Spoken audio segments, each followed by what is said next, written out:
Long before cities rose from the plains, before the written word captured human thought, there were people who spoke in stone. They moved across grasslands that stretched endlessly beneath skies unmarked by any map or border known today. These were the pastoral herders of the Neolithic age, wanderers who followed their flocks through seasons measured only by stars. Not just nomads passing through the land, but architects of eternity who built monuments that would outlast empires. What if the stones they stacked were not random markers, but a language older than any alphabet we know? In a world without writing, without metal tools, without any record we would recognize as history, they were already speaking to the future. The earth was softer then, greener, wrapped in the warmth of the Holocene climatic optimum when grasslands flourished across continents. Their herds grazed on meadows that would one day become deserts, forests, cities buried beneath the weight of centuries. Each family, each clan, carried their entire world with them as they moved through landscapes we can barely imagine now. Children learned the paths of migration before they learned to count, reading the land like we read books today. And everywhere they went, they left behind stones standing upright, silent witnesses to their passage through deep time. These stones were not carved with elaborate symbols or decorated with the artistry of later civilizations that would follow. They were simple, raw, pulled from the earth and lifted by human hands working together under the open sky. But in their simplicity lay a profound mystery that archaeologists still struggle to decode 5,000 years later. Why did people who owned nothing permanent invest such tremendous effort into monuments that would never move again? The answer lies not in what the stones said, but in what they meant to those who placed them there. Each standing stone marked something precious in a world where nothing else could be written down or preserved forever. Perhaps they marked the grave of a beloved elder, someone whose wisdom had guided the clan through harsh winters. Perhaps they commemorated a treaty between rival groups, a promise made in stone because words alone could fade like morning mist. Perhaps they tracked the seasons, aligning with the sun's path to tell the herders when to move and when to stay. Or perhaps they were simply prayers made solid, offerings to gods who dwelled in earth and sky and stone. Have you ever wondered what it would be like to live in a world where your only permanent mark was stone? The herders knew that everything else they built would crumble, burn, or blow away with the next generation's journey. But stone endured, and in its endurance, it became their voice echoing across the millennia to reach us now. The work of raising these monuments was immense, requiring coordination, strength, and a vision that extended beyond individual lifetimes. First, they had to find the right stone, one that would stand without toppling, one that spoke to their purpose. Some stones weighed as much as several grown men combined, massive blocks that had to be moved across rough terrain. They used wooden rollers, leather ropes, and the combined strength of dozens of people pulling together in perfect rhythm. Children watched and learned, understanding that this was how their people spoke to time itself. Through effort and stone, the hole had to be dug deep enough to hold the stone upright against wind and weather for generations yet unborn. They worked with antler picks and wooden shovels, tools that seem impossibly primitive to us, but were all they had. When the stone was finally raised, when it stood tall against the sky, the moment must have felt like a small victory over death, because that is what these monuments were. In the end, defiance against the erasure that time brings to all things. The herders knew they would die, that their children would die, that even their grandchildren's grandchildren would become dust and memory. But the stones would remain, marking their existence, proving that they had lived and loved and struggled on this earth. Across the grasslands of Eurasia, from the steppes of Central Asia to the plains of Northern Europe, these stones began to multiply. Each community developed its own style, its own reasons, its own sacred geometry written in arrangements of upright rock. Some stones stood alone, solitary sentinels on hilltops where they could be seen from vast distances across the rolling land.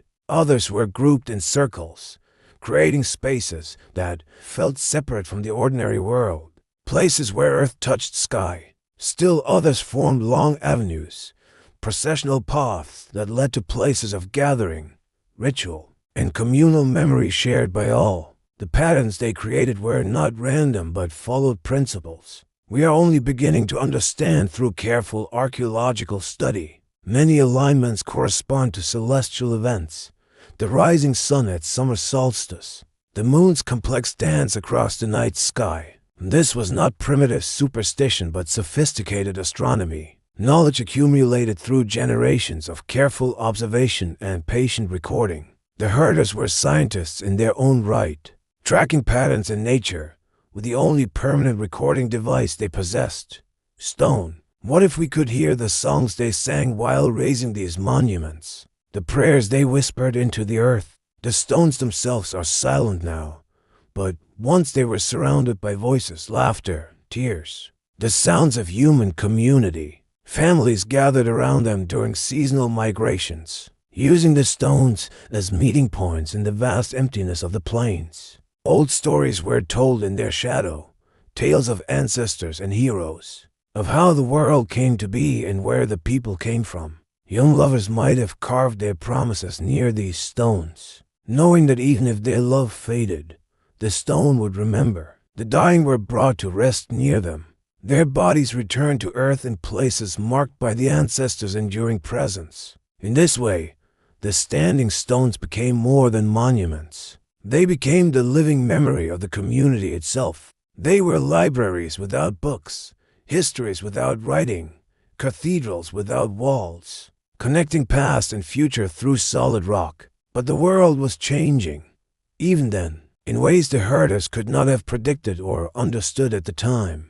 Climate shifts were beginning to alter the grasslands, making some areas drier, others wetter, forcing migrations into new territories unknown. New technologies were spreading from the south and east. The knowledge of metalworking that would transform human civilization forever. Bronze weapons and tools made the old stone implements seem crude, outdated, relics of a simpler time now passing away. The pastoral way of life itself was under pressure as agriculture expanded, as permanent settlements claimed the best grazing lands. Not just a change in lifestyle, but a transformation in how humans related to the land, to time, to memory itself. The herders, who had roamed freely for thousands of years, found their paths blocked by fences, fields, and territorial boundaries. Some adapted, settling down, learning to farm, abandoning the migrations that had defined their existence since time immemorial.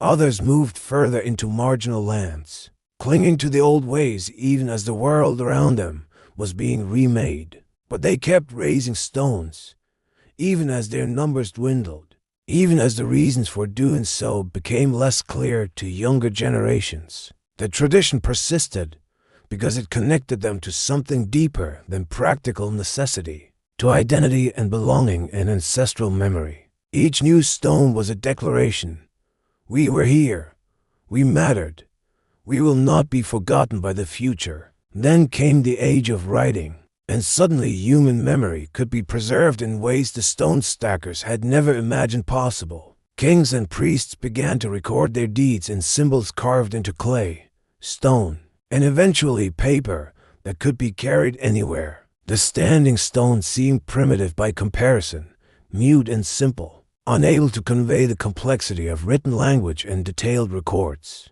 Many were forgotten, abandoned, their meanings lost as the cultures that created them vanished into the mists of prehistory. Some were deliberately destroyed by later peoples who saw them as pagan idols, remnants of beliefs that had no place in new religions. Others simply fell, toppled by time and weather, reclaimed by the earth that had given them up so reluctantly millennia before. But many remained standing, and in their survival, they posed a question that would haunt archaeologists for generations to come. What were these stones trying to say? And why did people without writing feel compelled to speak through them? The answer emerged slowly, pieced together from excavations, from ethnographic studies of surviving pastoral cultures, from patient scientific analysis. These monuments were not primitive or simple at all, but sophisticated expressions of complex social, astronomical, and spiritual understanding.